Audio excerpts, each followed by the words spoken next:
नारायणं नमस्कृत्य नरं चैव नरोत्तमं देवीं सरस्वतीं व्यासं ततो जयमुदीरयेत्। श्रीगणेशाय नमः। श्रीसरस्वत्यै नमः। श्रीवेदव्यासाय नमः। श्रीमन महर्षि वेदव्यास प्रणीत श्री महाभारत द्वितीय खंड हम श्रवण कर रहे हैं। विराट पर्व यहाँ आज 51 अध्याय 1/50 यहाँ भीष्म जी के द्वारा सेना में शांति और एकता बनाए रखने की चेष्टा तथा द्रोणाचार्य के द्वारा दुर्योधन की रक्षा के लिए प्रयत्न। भीष्म जी कहते हैं कि साधु पश्यति वै द्रोणी कृपा साधुनुपश्यति कर्णस्तु क्षत्रधर्मेण केवलम युद्धमिच्छति। कि भीष्म जी बोले, दुर्योधन अश्वत्थामा ठीक विचार कर रहे हैं, कृपाचार्य की दृष्टि भी ठीक है, कर्ण तो केवल क्षत्रिय धर्म की दृष्टि से युद्ध करना चाहता है। विज्ञ पुरुष को अपने आचार्य की निंदा या तिरस्कार नहीं करना चाहिए। मेरा भी विचार यही है कि देश काल का विचार करके ही युद्ध करना उचित है। जिसके सूर्य के समान तेजस्वी और प्रहार करने में समर्थ 5 शत्रु हों और उन शत्रुओं का अभ्युदय हो रहा हो, तो उस दशा में विद्वान पुरुष को भी कैसे मोह न होगा। स्वार्थ के विषय में सोचते समय सभी मनुष्य, धर्मज्ञ पुरुष भी मोह में पड़ जाते हैं। अतः राजन, यदि तुम्हें जचे तो मैं इस विषय में अपनी सलाह भी देता हूँ। कर्ण ने तुमसे जो कुछ कहा है वह तेज एवं उत्साह को बढ़ाने के लिए ही कहा है। आचार्य पुत्र क्षमा करें, इस समय महान कार्य उपस्थित है। यह समय आपस के विरोध का नहीं है, विशेषतः ऐसे मौके पर जबकि कुंती नंदन अर्जुन युद्ध के लिए उपस्थित हैं। पूजनीय आचार्य द्रोण एवं कृपाचार्य को सब अपराध क्षमा करना चाहिए। जैसे सूर्य में प्रभा और चंद्रमा में लक्ष्मी शोभा सर्वदा विद्यमान रहती हैं, कभी कम नहीं होती, उसी प्रकार आप लोगों का अस्त्र विद्या में जो पांडित्य है वह अक्षुण्ण है। इस प्रकार आप लोगों में ब्राह्मणत्व तथा ब्रह्मास्त्र दोनों ही प्रतिष्ठित हैं। यद्यपि प्रायः एक व्यक्ति में चारों वेदों का ज्ञान देखा जाता है तो दूसरे में क्षात्र धर्म का। ये दोनों बातें पूर्ण रूप से किसी एक व्यक्ति में हमने नहीं सुनी है।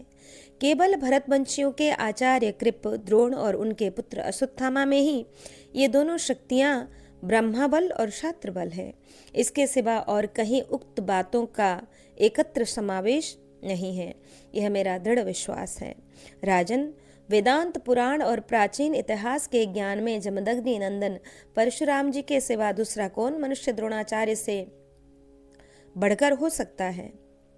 ब्रह्मास्त्र और वेद, ये दोनों वस्तुएं हमारे आचार्यों के सिवा अन्यत्र कहीं नहीं देखी जाती। आचार्य पुत्र क्षमा करें, यह समय आपस में फूट पैदा करने का नहीं है।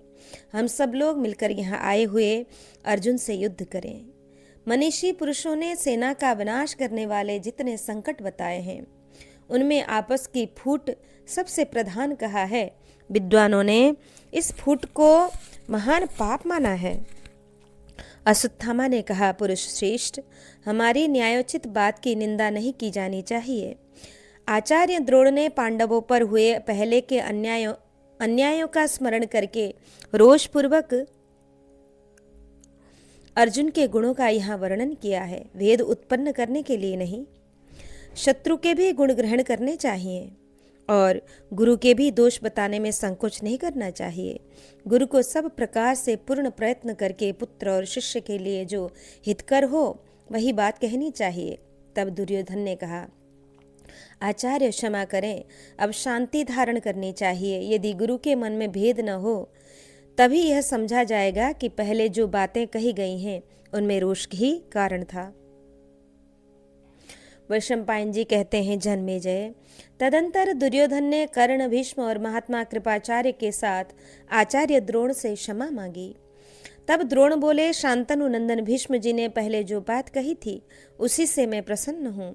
अब ऐसी नीति से काम लेना चाहिए जिससे अर्जुन इस युद्ध में दुर्योधन के पास तक न पहुँच सके। साहस से अथवा प्रमादवश भी दुर्योधन पर उनका आक्रमण न हो, ऐसी नीति निर्धारित करनी चाहिए। वनवास की अवधि पूर्ण हुए बिना अर्जुन अपने को प्रकट नहीं कर सकते थे। आज यदि वे यहाँ आकर अपना गोधन न पा सकें तो हमको क्षमा नहीं कर सकते। ऐसी दशा में जैसे भी संभव हो वे धृतराष्ट्र पुत्रों पर आक्रमण न कर सकें और किसी प्रकार भी कौरव सेनाओं को परास्त न करने पावे, ऐसी कोई नीति बनानी चाहिए। दुर्योधन ने भी पहले ऐसी बात कही थी कि पांडवों का अज्ञातवास पूर्ण होने में संदेह है। अतः गंगानंदन भीष्म, आप स्वयं स्मरण करके यथार्थ बात क्या है, उनका अज्ञातवास पूर्ण हो गया है या नहीं, इसका निर्णय करें। तब भीष्म जी ने कहा,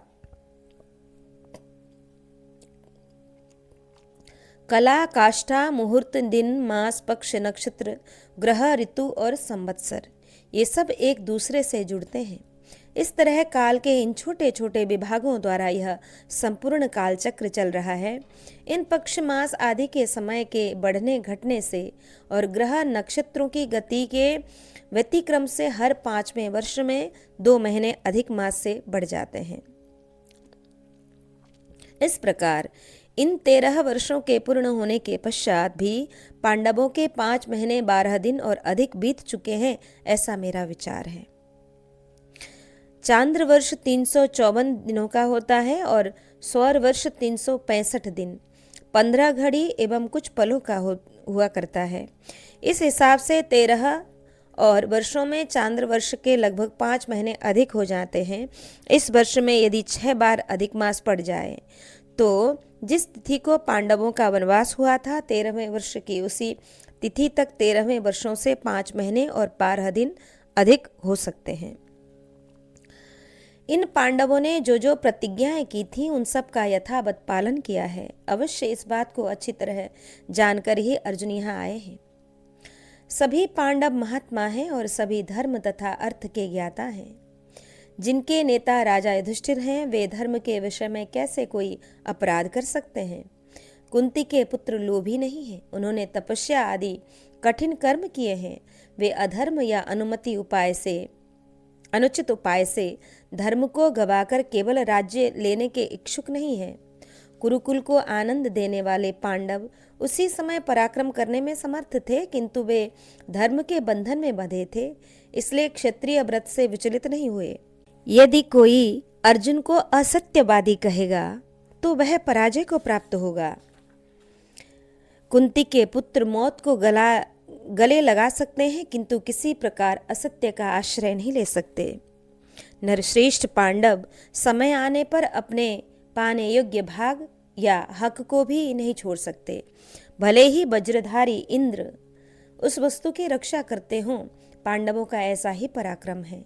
इस समय रणभूमि में समस्त शस्त्रधारियों में श्रेष्ठ अर्जुन के साथ हमें युद्ध करना है। इसलिए जगत में साधु पुरुषों द्वारा आचरित जो कल्याणकारी उपाय है उसे शीघ्र करना चाहिए, जिससे तुम्हारा यह गोधन शत्रु के हाथ में न जाए। गुरुनंदन राजेंद्र, मैं युद्ध में कभी ऐसा नहीं देखता कि किसी एक पक्ष की ही सफलता अनिवार्य हो। लो, अर्जुन आ पहुंचे हैं। संग्राम छिड़ जाने पर किसी न किसी पक्ष को लाभ या हानि, जय अथवा पराजय अवश्य प्राप्त होते हैं। यह सदा देखा गया है, इसमें संशय की कोई बात नहीं है। अतः राजेंद्र, तुम शुद्धोचित कर्तव्य का पालन करो अथवा धर्म के अनुसार कार्य करो। बिना युद्ध के ही राज्य देकर संधि कर लो। जो कुछ करना हो जल्दी करो। अर्जुन अब सिर पर आ पहुंचे हैं। कुंती पुत्र अर्जुन अकेला ही समरभूमि में समूची पृथ्वी को दग्ध कर सकता है, फिर वह अपने संपूर्ण वीर बंधुओं के साथ मिलकर केवल कौरवों को रणभूमि में नष्ट कर दे, यह कौन सी बड़ी बात है। अतः कुरुश्रेष्ठ, यदि आप ठीक समझें तो पांडवों के साथ संधि कर लें। दुर्योधन ने कहा, किंतु पितामह, मैं पांडवों को राज्य तो दूंगा नहीं, अतः उनसे संधि हो नहीं सकती। तब फिर युद्ध में उपयोगी जो भी कार्य हो उसे ही शीघ्र पूरा किया जाए। भीष्म जी ने कहा, कुरुनंदन, यदि तुम्हें जचे तो इस विषय में मेरी जो सलाह है उसे सुनो। मैं सर्वथा कल्याण की ही बात कहूँगा। तुम सेना का 1/4 भाग लेकर शीघ्र ही हस्तिनापुर की ओर चल दो तथा दूसरी 1/4 टुकड़ी गौओं के साथ लेकर जाए। हम लोग आधी सेना साथ लेकर पांडुनंदन अर्जुन का सामना करेंगे। मैं, द्रोणाचार्य, कर्ण, अश्वत्थामा तथा कृपाचार्य युद्ध का निश्चय करके आए हुए अर्जुन के साथ लड़ेंगे। फिर तो चाहे मत्स्य नरेश आ जाएं या साक्षात इंद्र। जैसे बेला समुद्र को रोक देती है उसी प्रकार मैं उन्हें आगे बढ़ने से रोक ही दूंगा। वैशंपायन जी कहते हैं, जन्मेजय, महात्मा भीष्म की कही हुई यह बात सबको पसंद आ गई और फिर कौरवों के राजा दुर्योधन ने वैसा ही किया। पहले राजा दुर्योधन को और उसके बाद गोधन को भेजकर सेनापतियों को व्यवस्थित करके भीष्म जी ने सेना का व्यूह बनाने की तैयारी की। भीष्म जी बोले, आचार्य, आप बीच में खड़े हों, अश्वत्थामा वाम भाग की रक्षा करे और शरद्वान के पुत्र बुद्धिमान कृपाचार्य सेना के दक्षिण भाग की रक्षा करें। सूत पुत्र कर्ण कवच धारण करके सेना के आगे रहे और मैं पृष्ठ भाग की रक्षा करता हुआ संपूर्ण सेना के पीछे स्थित रहूंगा। सभी महारथी, महान धनुर्धर और महाबली शूरवीर योद्धा यहाँ आए हुए पांडव श्रेष्ठ अर्जुन के साथ रणभूमि में यत्नपूर्वक युद्ध करें। वैशंपायन जी कहते हैं, जन्मेजय, तदंतर कुरुश्रेष्ठ भीष्म ने समस्त सेनाओं का दुर्भेद्य व्यूह रचकर उसमें वज्रगर्भ, व्रीहिमुख तथा अर्धचक्रांत मंडल आदि के रूप में खड़ा किया और उसके पिछले भाग में भीष्म जी भी सुवर्णमय ताल ध्वज फहराकर हाथ में हथियार लिए खड़े हो गए। उस समय उनकी बड़ी शोभा हो रही थी। वैशंपायन जी कहते हैं, जन्मेजय, इस प्रकार कौरव सेना की व्यूह रचना हो जाने पर अर्जुन अपने रथ की घरघराहट से संपूर्ण दिशाओं को गुंजाते हुए शीघ्र ही निकट आ पहुंचे। सैनिकों ने उनकी ध्वजा के अग्रभाग को देखा, उनके रथ से आती हुई भयंकर आवाज सुनी और खींचे जाते हुए गांडीव की जोर जोर से होने वाली टंकार ध्वनि भी उनके कानों में पड़ी। तब सब कुछ देखकर गांडीव धनुष धारण करने वाले महारथी अर्जुन को निकट आया जानकर आचार्य द्रोण यह वचन बोले। द्रोण ने कहा, यह अर्जुन की ध्वजा का ऊपरी भाग दूर से ही प्रकाशित हो रहा है। यह उन्हीं के रथ की घरघराहट का शब्द है। साथ ही ध्वजा पर बैठा हुआ वानर भी उच्च स्वर से गर्जना कर रहा है। यह देखो, उस श्रेष्ठ रथ में बैठे हुए रथियों में प्रधान वीर अर्जुन धनुषों में सर्वोत्तम गांडीव की डोरी खींच रहे हैं और उससे वज्र की गड़गड़ाहट के समान शब्द हो रहा है। ये 2 बाण एक साथ आकर मेरे पैरों के आगे गिरे हैं और दूसरे जो 2 बाण मेरे दोनों कानों को छू कर निकल गए हैं। कुंती नंदन, अर्जुन वन में रहकर वहां तपस्या तथा शौर्य द्वारा अति मानवीय शक्ति के बाहर का पराक्रम करके आज प्रकट हुए हैं। ये प्रथम तो बाणों द्वारा मुझे प्रणाम कर रहे हैं और दूसरे जो 2 बाणों द्वारा कानों में युद्ध के लिए आज्ञा मांगते हैं। बंधु बांधवों को प्रिय लगने वाले परम बुद्धिमान अर्जुन को आज हमने दीर्घ काल के बाद देखा है। आहा, पांडुपुत्र धनंजय अपनी दिव्य लक्ष्मी शोभा से अत्यंत प्रकाशित हो रहे हैं। रथ पर बैठे हुए धनंजय ने बाण, सुंदर दस्ताने, तरकस, शंख, कवच, किरीट, खड्ग और धनुष धारण कर रखे हैं।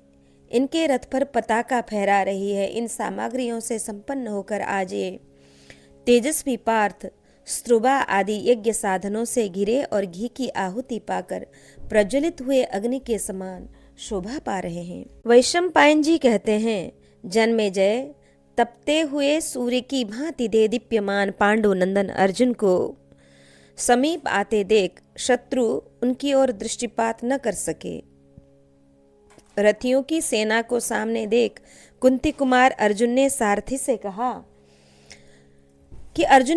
सारथे, धनुष से बाण चलाने पर वह जितनी दूरी पर जाकर गिरता है कौरव सेना से उतना ही अंतर रह जाए, 2 घोड़ों को रोक लेना, जिससे मैं यह देख लूं कि इस सेना में भय कुरुकुलाधम दुर्योधन कहाँ है।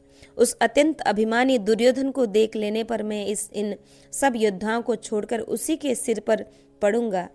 उससे पराजित होने से ये सब परास्त हो जाएंगे। ये आचार्य द्रोण खड़े हैं, इनके बाद उन्हीं के पुत्र अश्वत्थामा हैं, उधर पितामह भीष्म दिखाई देते हैं, इधर कृपाचार्य हैं और वह कर्ण है। ये सब महान धनुर्धर यहाँ युद्ध के लिए आए हैं, परंतु इनमें मैं राजा दुर्योधन को नहीं देख रहा हूँ। मुझे संदेह है कि वह दक्षिण दिशा का मार्ग पकड़कर गौओं को साथ ले अपनी जान बचाए भागा जा रहा है। अतः विराट नंदन, इस रथियों की सेना को छोड़ो और वहां जहां दुर्योधन है वहीं चलो। मैं वहीं युद्ध करूंगा। यहाँ व्यर्थ युद्ध करने की आवश्यकता नहीं है। उसे जीतकर गौओं को अपने साथ ले मैं पुनः लौट आऊंगा। वैशंपायन जी कहते हैं कि इस प्रकार आज्ञा देने पर विराट कुमार उत्तर ने यत्न पूर्वक घोड़ों की रास खींचकर जहां बड़े बड़े कौरव महारथी खड़े थे उधर जाने से उन्हें रोका। फिर उसने काबू में रखते हुए उन घोड़ों को उसी ओर बढ़ाया जिधर राजा दुर्योधन गया था। रथियों की सेना छोड़कर श्वेतवाहन अर्जुन जब दूसरी ओर चल दिए तब उनका अभिप्राय समझकर कृपाचार्य बोले, ये अर्जुन राजा दुर्योधन के बिना ठहरना नहीं चाहते, इसलिए उधर ही बड़े वेग से जा रहे हैं। अतः हम लोग शीघ्र चलकर इनका पीछा करें। इस समय ये बड़े क्रोध में भरे हैं, अतः साक्षात इंद्र या देव की नंदन श्री कृष्ण अथवा पुत्र सहित महारथी आचार्य द्रोण के सिवा दूसरा कोई इनके साथ अकेला युद्ध नहीं कर सकता। ये गौएं अथवा प्रचुर धन हमें क्या लाभ पहुंचाएंगे। राजा दुर्योधन पार्थ रूपी जल में पुरानी नाव की भांति डूबना चाहता है। इधर अर्जुन उसी प्रकार रथ से दुर्योधन के पास पहुंच गए और उच्च स्वर से अपना नाम सुनाकर बड़ी शीघ्रता से कौरव सेना पर टिड्डी दलों की भांति असंख्य बाणों की वर्षा करने लगे। अर्जुन के छोड़े हुए बाण समूह से आच्छादित होकर वे समस्त सैनिक कुछ देख नहीं पाते थे। पृथ्वी और आकाश भी बाणों से ढक गए थे। युद्ध में बाणों की मार खाकर कौरव सैनिक धराशायी होते जा रहे थे, तो भी उनका मन वहां से भागने को नहीं होता था। वे मन ही मन अर्जुन की फुर्ती की सराहना करते थे। तदंतर पार्थ ने अपना शंख बजाया तो शत्रुओं के रोंगटे खड़े कर देने वाला था वह। फिर उन्होंने अपने श्रेष्ठ धनुष की टंकार करके ध्वजा पर बैठे हुए भूतों को सिंहनाद करने की प्रेरणा दी। अर्जुन के शंखनाद, रथ के पहियों की घरघराहट, गांडीव धनुष की टंकार तथा ध्वज में निवास करने वाले मानवेतर भूतों के भयंकर कोलाहल से पृथ्वी कांप उठी तथा गौएं ऊपर को पूंछ उठाकर हिलाती और रंभाती हुई सब ओर से लौट पड़ी और दक्षिण दिशा की ओर भाग चली। वैशंपायन जी कहते हैं, सशत्रु सेना तरसा प्रणुद्य गास्ता विजित्यार्थ धनुर्धराग्र्य दुर्योधनायाभिमुखं प्रयातो भूयो रणं सोऽभिचिकीर्षमाणः। जन्मेजय, धनुषधारियों में श्रेष्ठ अर्जुन ने शत्रु सेना को बड़े वेग से दबाकर उन गौओं को जीत लिया और वे युद्ध की इच्छा से फिर दुर्योधन की ओर चले। जब गौएं तीव्र गति से मत्स्य देश की राजधानी की ओर भाग गईं और अर्जुन अपने कार्य में सफल होकर दुर्योधन की ओर बढ़ चले, तब यह सब जानकर कौरव वीर सहसा वहां आ पहुंचे। उनकी अनेक सेनाएं थीं और उन सब की अच्छी तरह व्यूह रचना की गई थी। उन सेनाओं में बहुत सी ध्वजा पताकाएं फहरा रही थी। शत्रुओं का नाश करने वाले अर्जुन ने उन सब को देखकर विराट पुत्र उत्तर को संबोधित करके कहा कि राजकुमार, सुनहरी रस्सियों से जुते हुए मेरे इन सफेद घोड़ों को तुम शीघ्र ही इस मार्ग से ले चलो और संपूर्ण वेग से ऐसा प्रयत्न करो कि मैं कुरुश्रेष्ठ दुर्योधन की सेना के पास पहुंच जाऊं। यह देखो, जैसे हाथी के साथ भिड़ना चाहता हो, उसी प्रकार यह दुरात्मा सूत पुत्र कर्ण मेरे साथ युद्ध करना चाहता है। पहले इसी के पास मुझे ले चलो। यह दुर्योधन का सहारा पाकर बड़ा घमंडी हो गया है। अर्जुन के विशाल घोड़े वायु के समान वेगशाली थे। उनकी जीन के नीचे लगे हुए कपड़े के दोनों पिछले छोर सुनहरे थे। विराट पुत्र उत्तर ने तेजी से हाँक कर उन घोड़ों के द्वारा कौरव रथियों की सेना को कुचलवाते हुए पांडुनंदन अर्जुन को सेना के मध्य भाग में पहुंचा दिया। इतने में ही चित्रसेन, संग्रामजित, शत्रु सह तथा जय आदि महारथी विपाठ नामक बाणों की वर्षा करते हुए कर्ण की रक्षा करने के उद्देश्य से वहां आक्रमण करने वाले अर्जुन के सामने आ डटे। तब पुरुषश्रेष्ठ वीरवर अर्जुन क्रोध से युक्त हो आग बबूला हो गए।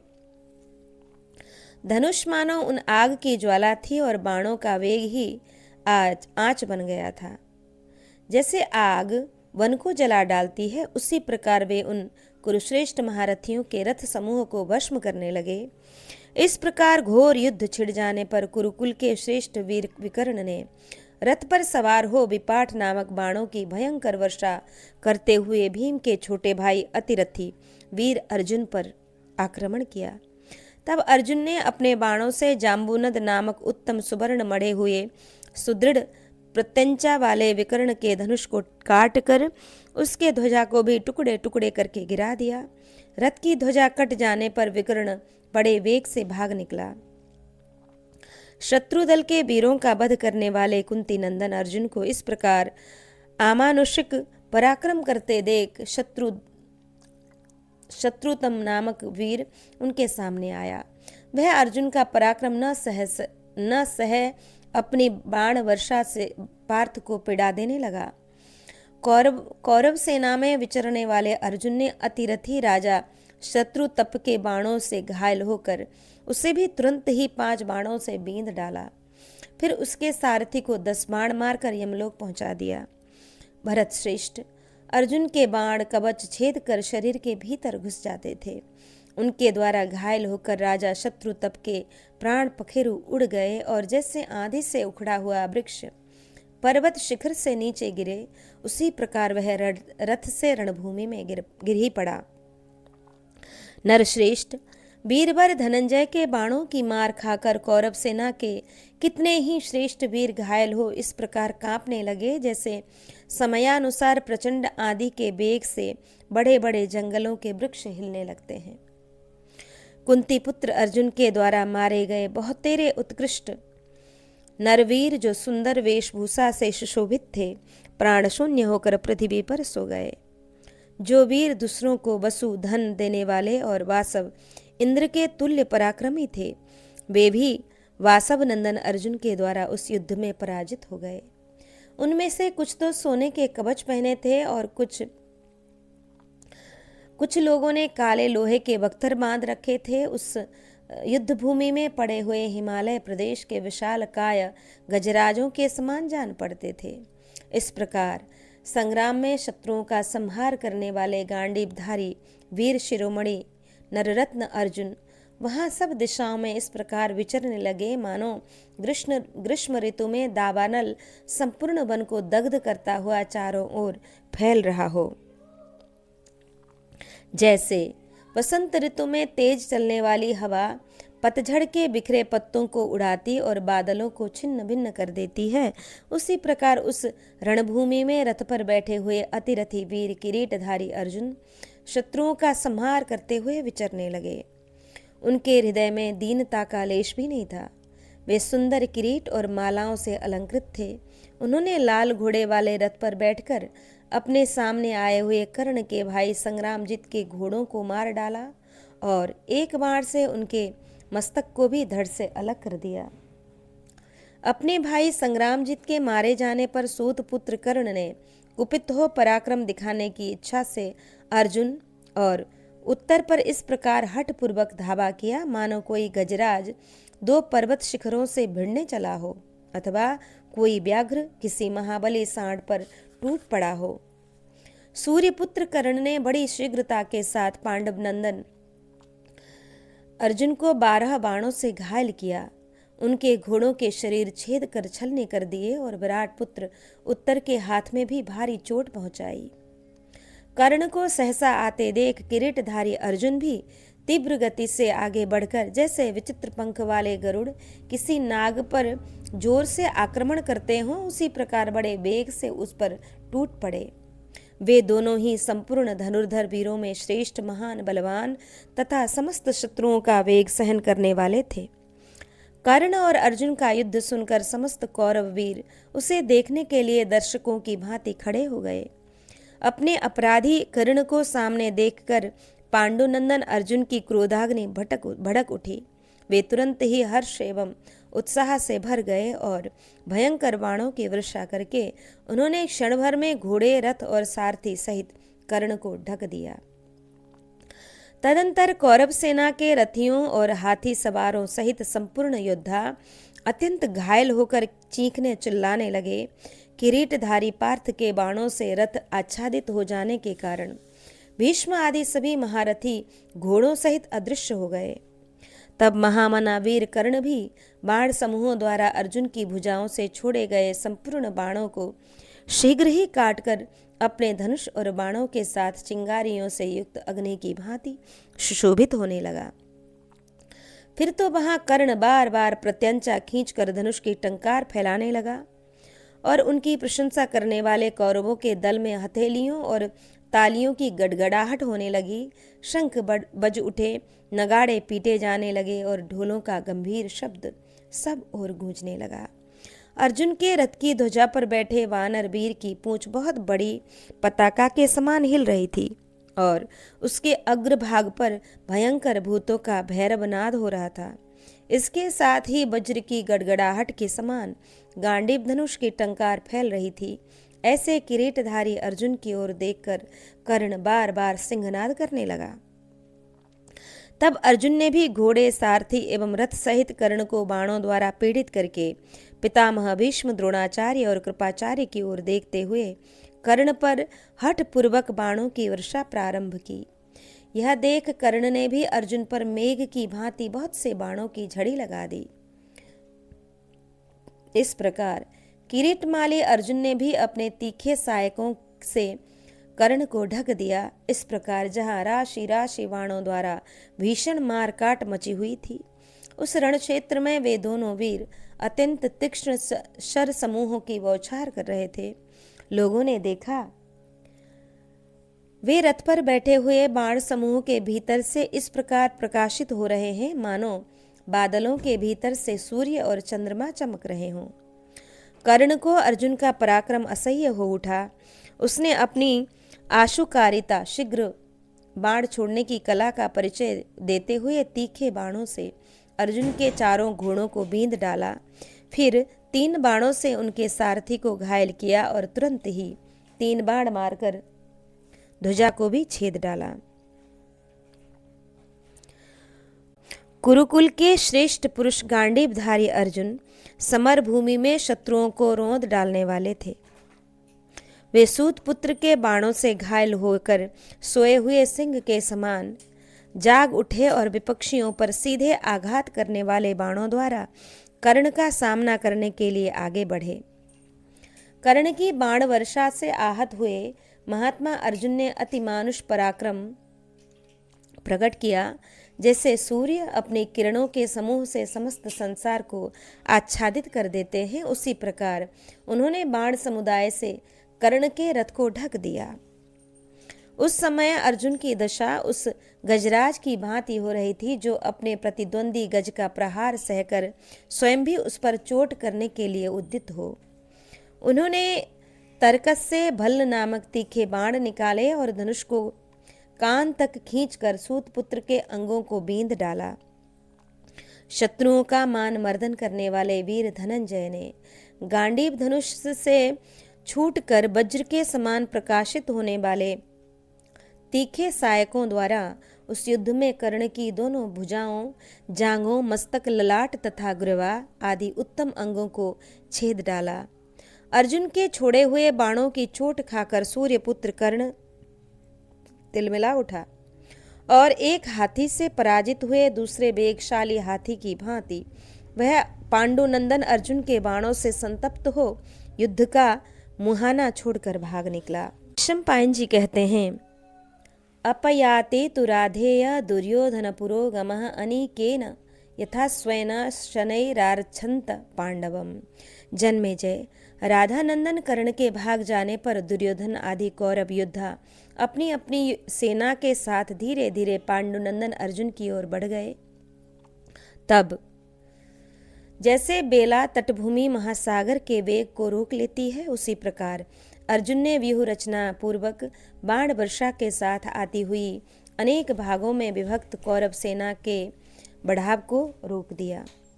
तदंतर श्वेत घोड़ों वाले श्रेष्ठ रथ पर आरूढ़ कुंती नंदन अर्जुन ने हंसकर दिव्यास्त्र प्रकट करते हुए उस सेना का सामना किया, जैसे सूर्यदेव अपनी अनंत किरणों द्वारा समूची पृथ्वी को आच्छादित कर लेते हैं। उसी प्रकार अर्जुन ने गांडीव धनुष से छूटे हुए असंख्य बाणों द्वारा दशों दिशाओं को ढक दिया। वहां रथों, घोड़ों, हाथियों तथा उनके सवारियों के अंगों और कवचों में 2 अंगुल भी ऐसा स्थान नहीं बचा था जो अर्जुन के तीखे बाणों से बिंध न गया हो। अर्जुन के दिव्यास्त्रों का प्रयोग, घोड़ों की शिक्षा, रथ संचालक की कला में उत्तर का कौशल तथा पार्थ के अस्त्र चलाने का क्रम, इन सब के कारण तथा सबका पराक्रम और अत्यंत स्फूर्ति देखकर शत्रु भी उनकी प्रशंसा करने लगे थे। अर्जुन समस्त प्रजा का संहार करने वाली प्रलयकालीन अग्नि के समान शत्रुओं को भस्म कर रहे थे। वे मानो जलती आग हो रहे थे। शत्रु उनकी ओर आंख उठाकर देख भी नहीं पाते थे। अर्जुन के बाणों से आच्छादित हुई कौरवों की सेना इस प्रकार सुशोभित हुई मानो पर्वत के निकट नवीन मेघों की घटा सूर्य की किरणों से व्यक्त हो गई हो। भारत, उस समय कुंती पुत्र अर्जुन के बाणों से घायल हो लहूलुहान हुए कौरव सैनिक बहुतेरे लाल फूलों से आच्छादित अशोक वन के समान शोभा पा रहे थे। अर्जुन के बाणों से छिन्न भिन्न हो हार से टूट कर बिखरे हुए स्वर्ण चंपा के सूखे फूल, छत्र और पताकाओं आदि को वायु कुछ देर तक आकाश में ही धारण किए रहती थी। बाणों के जाल पर रुक जाने से वे जल्दी नीचे नहीं गिरते थे। अर्जुन ने जिनके जुए काट दिए थे, वे शत्रु दल के घोड़े अपनी सेना की घबराहट से स्वयं भी व्यग्र हो उठे और जुए का एक एक टुकड़ा अपने साथ लिए सब ओर भागने लगे। अब अर्जुन युद्धभूमि में गजराज के कान, कक्ष, दांत, निचले होठ तथा अन्य मर्मस्थानों में बाण मारकर उन्हें धराशायी करने लगे। एक ही क्षण में प्राणहीन हुए कौरव सेना के आगे चलने वाले गजराजों की लाशों से वहां की भूमि पट गई एवं मेघों की घटा से आच्छादित आकाश की भांति प्रतीत होने लगी। महाराज, जैसे प्रलय काल में लपलपाती लपटों के साथ आगे बढ़ने वाली संवर्तकाग्नि संपूर्ण चराचर जगत को भस्म कर डालती है, उसी प्रकार कुंती नंदन अर्जुन उस समर भूमि में शत्रुओं को अपनी बाणाग्नि से दग्ध करने लगे। तदंतर शत्रुओं का मान मर्दन करने वाले बलवान अर्जुन ने अपने संपूर्ण अस्त्र शस्त्रों के तेज से, धनुष की टंकार से ध्वजा में निवास करने वाले मानवेतर भूतों के भयंकर कोलाहल से, अत्यंत भैरव गर्जना करने वाले वानर के प्रभाव से तथा भीषण नाद फैलाने वाले शंख से भी दुर्योधन की उस सेना में भारी भय उत्पन्न कर दिया। शत्रुओं की रथ शक्ति को तो अर्जुन पहले से ही धरती पर सुला चुके थे। फिर असमर्थों का वध करना अनुचित साहस मानकर वे एक बार वहां से हट गए, परंतु उन सैनिकों को युद्ध के लिए उद्यत देख फिर उनके पास आ गए। अर्जुन के धनुष से छूटे हुए अत्यंत तीखी धार वाले बाण समूह मानो रक्त पीने वाले आकाशचारी पक्षी थे। उनके द्वारा उन्होंने संपूर्ण आकाश को ढक दिया। राजन, जैसे प्रचंड तेज वाले सूर्यदेव की किरणें एक पात्र में नहीं अट सकती, उसी प्रकार उस समय संपूर्ण दिशाओं में फैले हुए अर्जुन के असंख्य बाण आकाश में समा नहीं पाते थे। शत्रु सैनिक अर्जुन का रथ निकट आने पर एक ही बार पहचान पाते थे। दोबारा उसके लिए उन्हें अवसर ही नहीं मिलता था, क्योंकि पास आते ही अर्जुन उन्हें घोड़ों सहित इस लोक से परलोक भेज देते थे। अर्जुन के वे बाण जिस प्रकार शत्रुओं के शरीर में अटकते नहीं थे, उन्हें छेद कर पार निकल जाते थे, उसी प्रकार उनका रथ भी उस समय शत्रु सेनाओं में कहीं रुकता नहीं था, उनको चीरता हुआ आगे बढ़ जाता था। जैसे अनंत फणों वाले नागराज शेष महासागर में क्रीड़ा करते हुए उसे मत डालते हैं, उसी प्रकार अर्जुन ने अनायास ही शत्रु सेना में घूम घूम कर भारी हलचल पैदा कर दी। जब अर्जुन बाण चलाते थे उस समय समस्त प्राणी सदा उनके गांडीव धनुष की बड़े जोर से होने वाली अद्भुत टंकार सुनते थे। वैसी टंकार ध्वनि पहले किसी ने कभी नहीं सुनी थी। उसके सामने दूसरे सभी प्रकार के शब्द दब जाते थे। इस युद्ध भूमि में खड़े हुए हाथियों के संपूर्ण अंग बहुत थोड़ी थोड़ी दूर पर बाणों से छिद गए थे। इस कारण वे सूर्य की किरणों से आवृत मेघों की घटा के समान दिखाई देते थे। अर्जुन सब दिशाओं में बार बार घूमते हुए दाएं बाएं बाण चला रहे थे, इसलिए युद्ध में अलात चक्र की भांति उनका मंडलाकार धनुष सदा दृष्टिगोचर होता रहता था। जैसे आंखें रूपहीन पदार्थों पर कभी नहीं पड़ती, उसी प्रकार गांडीवधारी अर्जुन के बाण उन व्यक्तियों पर नहीं पड़ते थे जो उनके बाणों के लक्ष्य नहीं थे, अर्थात जिन्हें वे अपने बाणों का निशाना नहीं बनाना चाहते थे।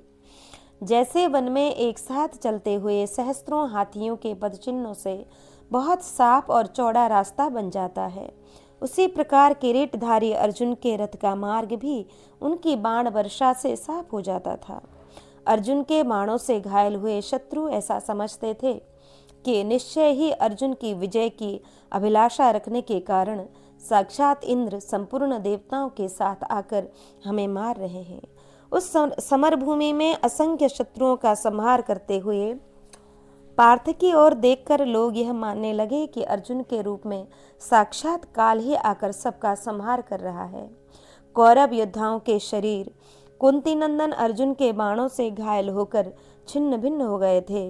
वे पार्थ के बाणों से मरे हुए की भांति पड़े थे, क्योंकि पार्थ के इस अद्भुत पराक्रम की उन्हीं से उपमा दी जा सकती है। वे धान की बाल के समान शत्रुओं के सिर क्रमशः काटते जाते थे। अर्जुन के भय से कौरवों की सारी शक्ति नष्ट हो गई थी।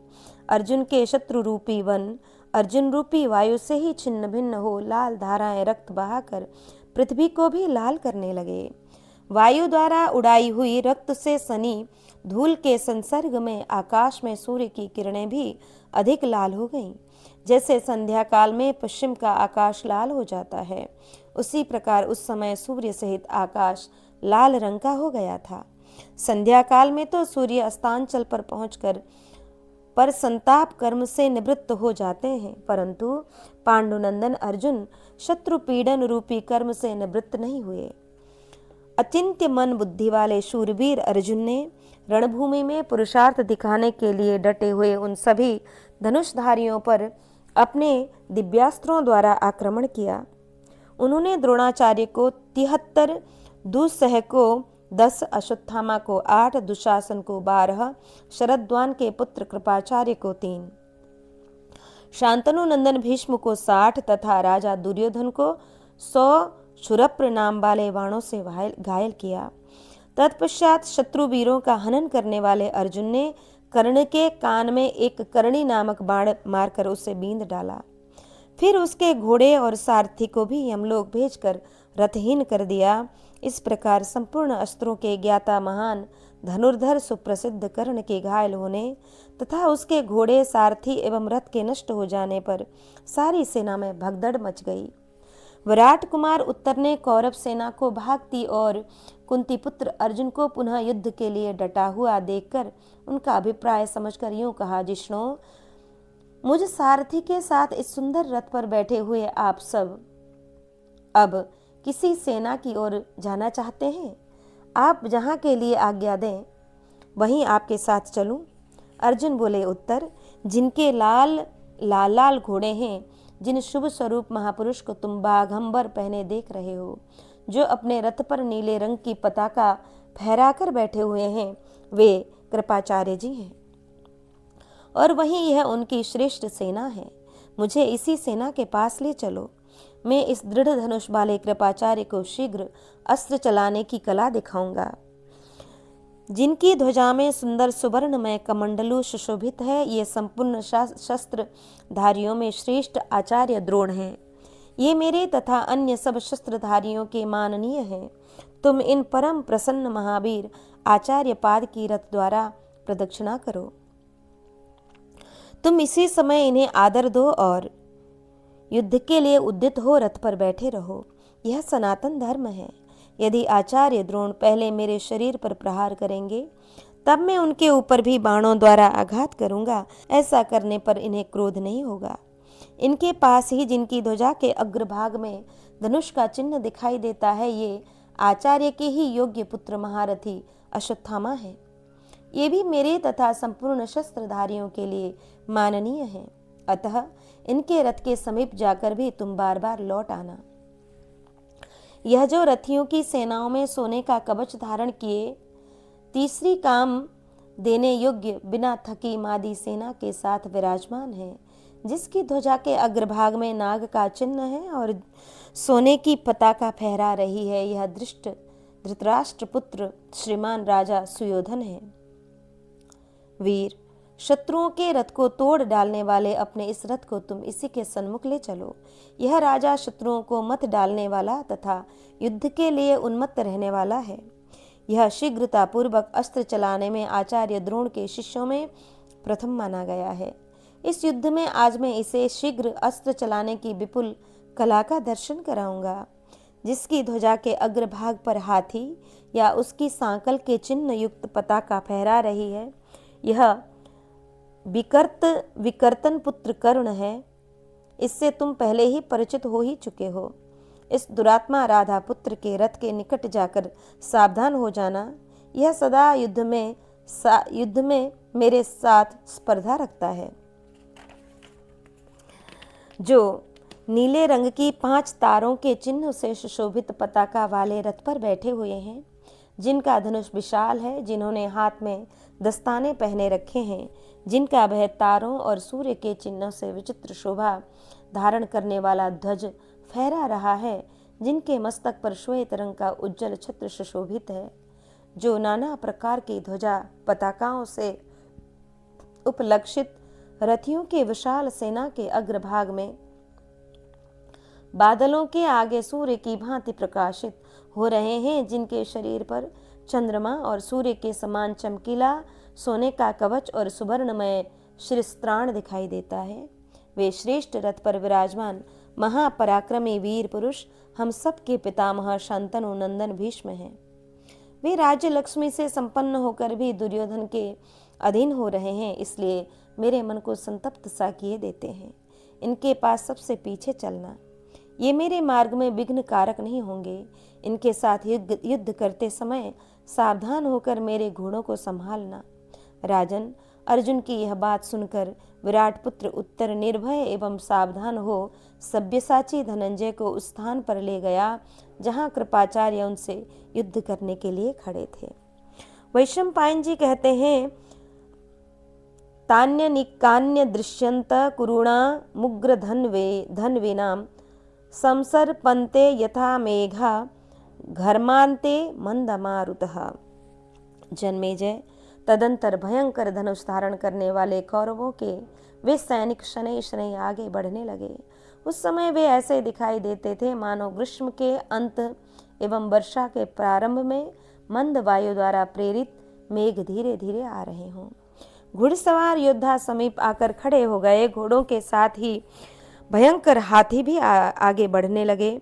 उन्हें महाबत तोमर और अंकुशों की मार से आगे बढ़ाने की प्रेरणा दे रहे थे और उन हाथियों पर बैठे हुए शूरवीर एवं विचित्र कवचों की प्रभा से प्रकाशित हो रहे थे। राजन, उसी समय देवताओं सहित इंद्र विमान पर बैठकर विश्वदेव, अश्विनी कुमार तथा मरुदगणों के साथ वहां आए, जहां परस्पर शत्रुता रखने वाले दो दलों का भयंकर संघर्ष छिड़ा हुआ था। उस समय देवता, यक्ष, गंधर्व तथा बड़े बड़े नागों, विमानों से भरा हुआ वहां का आकाश बादलों के आवरण से रहित ग्रह मंडल की भांति शोभा पाने लगा।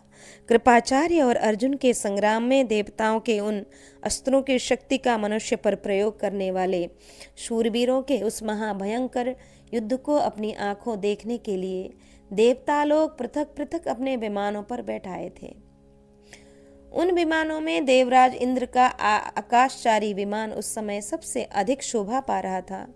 वह इच्छानुसार चलने वाला दिव्य यान सब प्रकार के रत्नों से विभूषित था। उस विमान को 1 करोड़ खंभों ने धारण कर रखा था। उनमें एक ओर सोने के और दूसरी ओर मणि एवं रत्नों के खंभे लगे थे। उस विमान में इंद्र सहित 33 देवता विराजमान थे। इनके सिवा गंधर्व, राक्षस, सर्प, पितर, महर्षिगण, राजा वसुमना, बलाक्ष, सुप्रतर्दन, अष्टक, शिबी, ययाति, नहुष, गय, मनु, पुरु, रघु, भानु, कृशाश्व, सगर तथा नल, ये सब तेजस्वी रूप धारण करके देवराज इंद्र के विमान में दृष्टिगोचर हो रहे थे। अग्नि, ईश, सोम, वरुण, प्रजापति, धाता, विधाता, कुबेर, यम, अलम्बुज और उग्रसेन आदि गंधर्व तथा गंधर्व राज तुम्बुरु के भी पृथक पृथक विमान अपनी अपनी लंबाई चौड़ाई के अनुसार आकाश के विभिन्न प्रदेशों में प्रकाशित हो रहे थे। ये सभी देव समुदाय, सिद्ध और महर्षिगण अर्जुन तथा कौरव दल का युद्ध देखने के लिए जुटे थे। जन्मेजय, जैसे वसंत के प्रारंभ में वन के फूलों की मनोहर सुगंध सब ओर फैलने लगती है, उसी प्रकार दिव्य मालाओं की पुण्यमय गंध वहां सब ओर छा गई। उन विमानों में बैठे हुए देवताओं के रत्न, छत्र, वस्त्र, मालाएं और चंबर आदि स्पष्ट दिखाई दे रहे थे। धरती की धूल शांत हो गई थी और पृथ्वी की प्रत्येक वस्तु पर दिव्य किरणों का प्रकाश छा गया था। वायु दिव्य गंध लेकर वहां पर स्थित योद्धाओं का सेवन करती थी। श्रेष्ठ देवताओं द्वारा लाए हुए भांति भांति के विचित्र विमान अनेकानेक रत्नों से उद्भषित थे। उनमें से कुछ स्थिर हो गए थे और कुछ नीचे ऊपर उड़ रहे थे। उनके द्वारा उद्भासित होने वाले आकाश की विचित्र शोभा हो रही थी। वहां विमानस्थ देवताओं से घिरे हुए वज्रधारी महातेजस्वी इंद्र पद्म और उत्पलों की माला पहने सुशोभित हो रहे थे। वे अनेक वीरों के साथ छिड़े हुए अर्जुन के उस महान संग्राम को बार बार देखते थे तो भी तृप्त नहीं होते थे।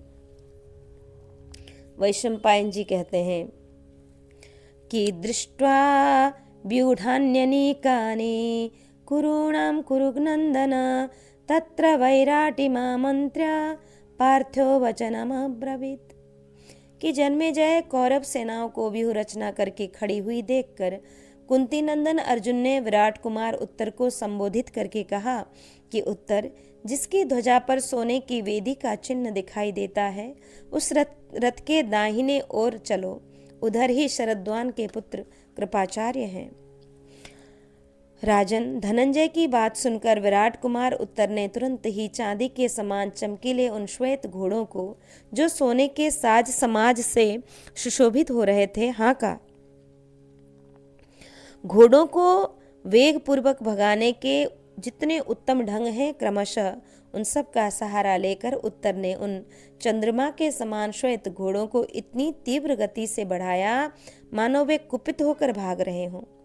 अश्व विद्या में प्रवीण विराट पुत्र ने पहले कौरव सेना के समीप जाकर उन वायु के समान वेगशाली घोड़ों को पुनः लौटाया और दाईं ओर से घुमाकर बाईं ओर बढ़ा दिया। अश्व संचालन का रहस्य जानने वाले मत्स्य नरेश के पुत्र ने रथ की चाल से कौरवों को मोह में भ्रम में डाल दिया। वे यह न जान सके कि रथ किस महारथी के पास जाना चाहता है। विराट नंदन महाबली उत्तर को किसी ओर से कोई भय नहीं था।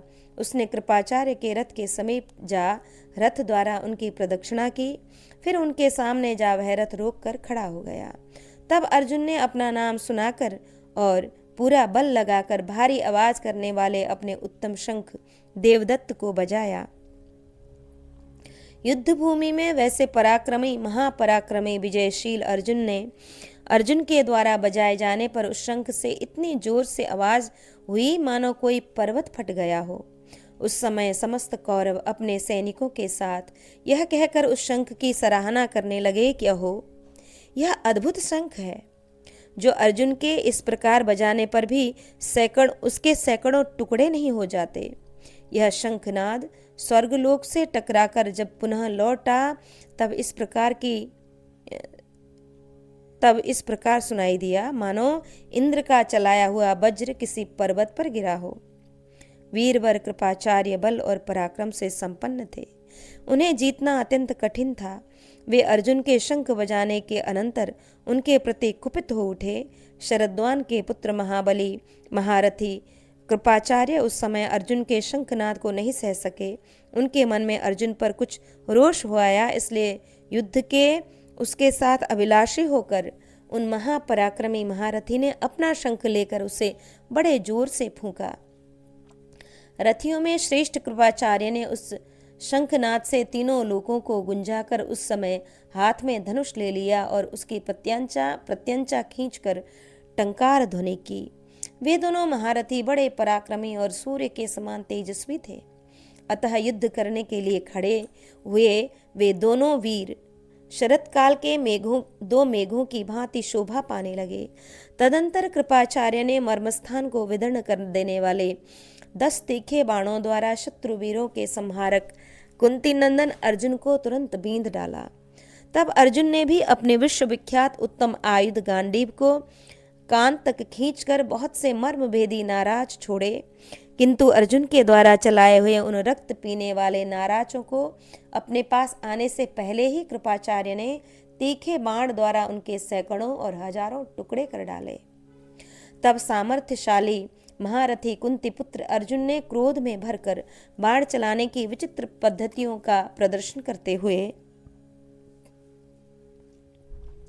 बाणों की झड़ी लगाकर संपूर्ण दिशा विदिशाओं को ढक दिया और आकाश को सब ओर से एकमात्र अंधकार में निमग्न सा कर दिया। तदंतर अचिंत्य मन बुद्धि वाले प्रथापुत्र अर्जुन ने सैकड़ों बाण मारकर कृपाचार्य को ढक दिया। आग की लपटों के समान जलने वाले उन तीखे बाणों से पीड़ित होने पर कृपाचार्य को बड़ा क्रोध हुआ। तब उन्होंने अनुपम महापराक्रमी महात्मा प्रथापुत्र को युद्ध में तुरंत ही 10,000 बाणों से पीड़ित करके बड़े जोर से गर्जना की। तब वीर अर्जुन ने गांडीव धनुष से छूटे हुए झुकी हुई गांठ और सुनहरे परवाग्र फल वाले 4 बाणों द्वारा बड़ी उतावली से कृपाचार्य के चारों घोड़ों को बींध डाला। वे चारों बाण बड़े तीखे और उत्तम थे। वृषाग्नि से जलते हुए सर्पों की भांति उन तेज बाणों की मार खाकर वे सभी घोड़े सहसा उछल पड़े। इससे कृपाचार्य अपने स्थान से गिर गए। कृपाचार्य को स्थान से गिरा हुआ देख शत्रु वीरों का नाश करने वाले कुरुनंदन अर्जुन ने उनके गौरव की रक्षा करते हुए उन पर बाणों से आघात फिर नहीं किया, किंतु कृपाचार्य ने पुनः अपना स्थान ग्रहण कर लेने पर तुरंत ही सफेद चील के पंखों से युक्त 10 बाणों का प्रहार करके सब्यसाची अर्जुन को बींध डाला। तब अर्जुन ने एक तीखे भल्ल नामक बाण द्वारा कृपाचार्य का धनुष काटा और पुनः उनके दस्तानों को नष्ट कर दिया। उसके बाद पार्थ ने मर्म भेदी तीखे बाणों द्वारा उनके कवच को भी छिन्न भिन्न कर दिया, किंतु उनके शरीर को तनिक भी कष्ट नहीं पहुंचाया। कवच से मुक्त होने पर कृपाचार्य का शरीर इस प्रकार सुशोभित हुआ मानो समय पर केंचुल छूटने के बाद सर्प का शरीर सुशोभित हो रहा हो। अर्जुन द्वारा धनुष काट दिए जाने पर गौतम कृप ने दूसरा धनुष लेकर उस पर प्रत्यंचा चढ़ा ली। यह एक अद्भुत सी बात हुई, परंतु कुंती नंदन ने झुकी हुई गांठ वाले एक बाण से उनके उस धनुष को भी काट दिया और इस प्रकार कृपाचार्य के बहुत धनुष भी शत्रु वीरों का संहार करने वाले पांडुनंदन ने हाथ की फुर्ती दिखाने में कुशल वीर की भांति छिन्न भिन्न कर डाले। इस तरह धनुष कट जाने पर प्रतापी कृपाचार्य ने पांडुपुत्र अर्जुन पर वज्र की भांति प्रज्वलित रक्त शक्ति चलाई। तब अर्जुन ने भारी उल्का की भांति अपनी ओर आती हुई उस सुवर्ण भूषित शक्ति को 10 बाण मारकर आकाश में ही काट डाला। बुद्धिमान पार्थ के द्वारा 10 टुकड़ों में कटी हुई वह शक्ति पृथ्वी पर गिर गई। तब कृपाचार्य ने पुनः प्रत्यंचा सहित धनुष लेकर उनके ऊपर एक ही साथ भल्ल नामक 10 बाणों का संधान किया और उन 10 तीक्ष्ण बाणों द्वारा तुरंत ही अर्जुन को बींध डाला। ततः पार्थो महातेज विशिखानग्नितेजस चिपेक्ष समरे क्रुद्धस्त्रयोदश शलाशितान। कि तदंतर महातेजस्वी कुंती पुत्र ने उस संग्राम भूमि में कुपित हो कृपाचार्य पर पत्थर पर रगड़ कर तेज किए हुए अग्नि के समान तेजस्वी 13 बाण चलाए। एक बाण से उनके रथ का जुआ काटकर 4 बाणों से चारों घोड़े मार डाले और 6ठे बाण से रथ के सारथी का सिर धड़ से ही अलग कर दिया। फिर उन महारथी अर्जुन ने 3 बाणों से रथ के तीनों बेड़ू, 2 से रथ का धुरा और 12वें भल्ल नामक बाण से उनके रथ की ध्वजा को भी उस समय रणभूमि में काट कर गिरा दिया। इसके बाद इंद्र के समान महापराक्रमी फाल्गुन ने हंसते हुए से वज्र सदृश 13वें बाण द्वारा कृपाचार्य की छाती में चोट पहुंचाई। इस प्रकार धनुष, रथ, घोड़े और सारथी आदि के नष्ट हो जाने पर कृपाचार्य हाथ में गदा लिए रथ से कूद पड़े और तुरंत ही उसे अर्जुन पर दे मारा। जिसका सुवर्ण आदि से भलीभांति परिष्कार किया गया था, वह कृपाचार्य द्वारा चलाई हुई भारी गदा अर्जुन के बाणों से प्रेरित हो उल्टी लौट गई। शरद्वान के पुत्र कृपाचार्य अत्यंत अमर्ष में भरे थे। उनके प्राण बचाने की इच्छा वाले कौरव सैनिक सब ओर से आकर उस युद्ध में अर्जुन पर बाणों की वर्षा करने लगे। यह देख विराट पुत्र उत्तर ने घोड़ों को दाईं ओर से घुमाकर यम कमंडल से रथ संचालन करते हुए उन सब योद्धाओं को बाण वर्षा से रोक दिया। इतने में ही वे नरश्रेष्ठ सैनिक कुंती पुत्र धनंजय से डरकर रथहीन कृपाचार्य को बड़े वेग से हटा ले गए।